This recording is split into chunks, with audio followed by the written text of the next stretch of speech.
ইউক্রেনের president Volodymyr Zelensky দেশটির সেনাবাহিনীর প্রধান কমান্ডার ইন চিফ ওলেকজান্ডার সিরস্কিকে বরখাস্ত করেছেন। প্রতিরক্ষামন্ত্রী মিখাইলো ফেদোরভকে অপসারণের কয়েকদিনের মধ্যেই এই সিদ্ধান্ত এলো। ফেদোরভকে সরানোর পর দেশজুড়ে বিক্ষোভ শুরু হয়। প্রথম দিকে তার অপসারণের সঙ্গে সিরস্কির দ্বন্দ্বের গুঞ্জন থাকলেও পরে সেটি সত্য বলে নিশ্চিত হয়।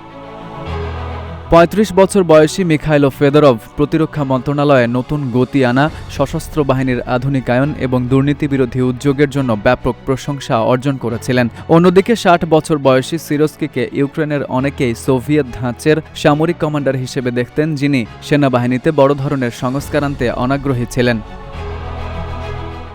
দেশ জুড়ে যে কোনো কেনাকাটায় ১০,০০০ টাকার বেশি অফার, তাই পেমেন্ট মানেই বিকাশ। সিরস্কির স্থলাভিষিক্ত হয়েছেন ৪৩ বছর বয়সী জনপ্রিয় ও যুদ্ধ অভিজ্ঞ জেনারেল মিখাইলো দ্রাপাতি। দায়িত্ব গ্রহণের পর ফেসবুকে দেওয়া এক বার্তায় দ্রাপাতি বলেন, আমি দায়িত্বশীলতার সঙ্গে পূর্ণ মনোযোগ দিয়ে এবং আজ যারা আমাদের দেশ রক্ষা করছেন তাদের প্রতি সম্মান রেখে কাজ করব। তিনি বিদায়ী সেনাপ্রধান সিরস্কিকেও ধন্যবাদ জানিয়ে বলেন, ইউক্রেনীয় সেনাবাহিনীকে শক্তিশালী করতে তার ধারাবাহিক কাজের জন্য আমি কৃতজ্ঞ। মঙ্গলবার রাতে সামাজিক মাধ্যমে প্রকাশিত এক ভিডিও বার্তায় প্রেসিডেন্ট জেলেন্সকিও সিরস্কির সামরিক নেতৃত্বের প্রশংসা করেন।